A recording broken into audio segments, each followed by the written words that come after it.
I think that it's good to have some sort of boundaries, and I don't know exactly, you know, what it does, but it helps. You're forced to think that boundaries getting too tight, like on Eraserhead, the boundaries of no money stopped us cold. But too much money and too much freedom, sometimes you're just, you know, floating out in space, and it becomes something other than filmmaking. And so I think that maybe when I said that, maybe somebody like Dino could have, you know, just made a tighter corral around the whole process, and it could have sparked something, and something better could have happened. I don't know. But I like a boundary, some sort of restriction. It's just, it almost, you know, pushes me. But I also, for artistic business, I like freedom there. And so I think the two things can coexist. You need a real good producer who is totally organized, but who also keeps you from getting a little bit too crazy. Where does the making of Dune fall into what you just said? The making of Dune went wrong because we had a 2-hour and 15-minute limit on the length of the picture. And it was too much to tell in that amount of time. So it was like a fantastic Porsche car, kind of compacted down into it. It's still a Porsche, but it's hard to drive it, and it doesn't look so good anymore. All right. On that, we'll take another break. Be right back with David Lynch and more.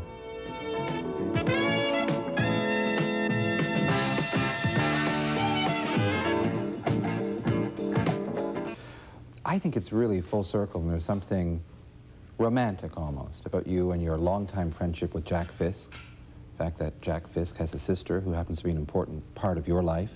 You married her. And that Jack Fisk was involved in this year's festival because Sissy Spacek was involved in Night Mother. And that your old buddy Jack Fisk could direct a film like Raggedy Man. And the irony of the title of his previous effort with Sissy Spacek being Violets Are Blue. Your film being Blue Velvet. Do you two still see each other? Oh, you bet, yeah. Because they're living out on a farm, and you're, in, I think, in California. Mm-hmm.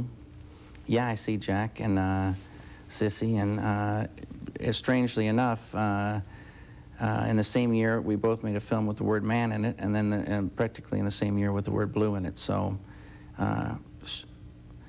interesting.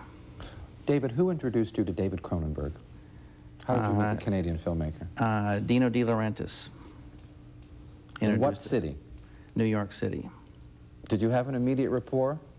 Yeah, I guess so. I don't know David real well. I'm looking forward to seeing his picture, The Fly. But, you know, I guess he's a kindred spirit. Gee, that's a funny thing to say out loud. I was thinking that about both of you, too. Because you are unique in what you put on film. There is, I suppose one of the things I like about seeing your movies, whether one does talk about Eraserhead or Elephant Man or Dune or now Blue Velvet, they're never dull. You get into arguments. You can go out with a group of people after a screening of Blue Velvet and practically divide the room in half. And you know perfectly well that one half of the room believes you're a genius, and the other half of the room has the same opinion Mel Brooks had of you before he met you. And it must confuse you, too. You must feel it about people when they meet you for the first time, thinking, gee, what kind of a guy are we going to meet? Does it affect you, or does it affect your meeting of people? No, it doesn't. I guess a lot of my life, I'm down in somewhere else or up in somewhere else. I don't know where it is. I'm not sleepwalking through, you know, meeting people, but I really like people. It's just a different part of me that meets them. Has your teenage daughter seen Blue Velvet? She saw it almost finished. She was there when we were mixing it. What was her reaction to it, David? She digs it. That's it? That's it. Did she sympathize with Isabella Rossellini's creation of Dorothy? I think she did, yeah. Yeah, I think she did. I don't say this on any silly level, but was there any hesitation on Isabella's part in terms of some of the more bizarre things her character was required to offer on film, or did she give herself to you as an actress? No questions.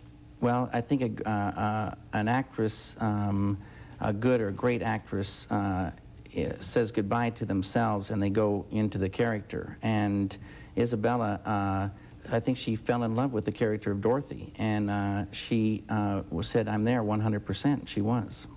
I wish you well with Blue Velvet. It is not going to be without controversy, and I think you have a potential box office blockbuster on your hands. Brian, thank you very much. I hope so. Pleasure. We don't want you to go back to Athens and live in that basement with lizards all over the wall, do we?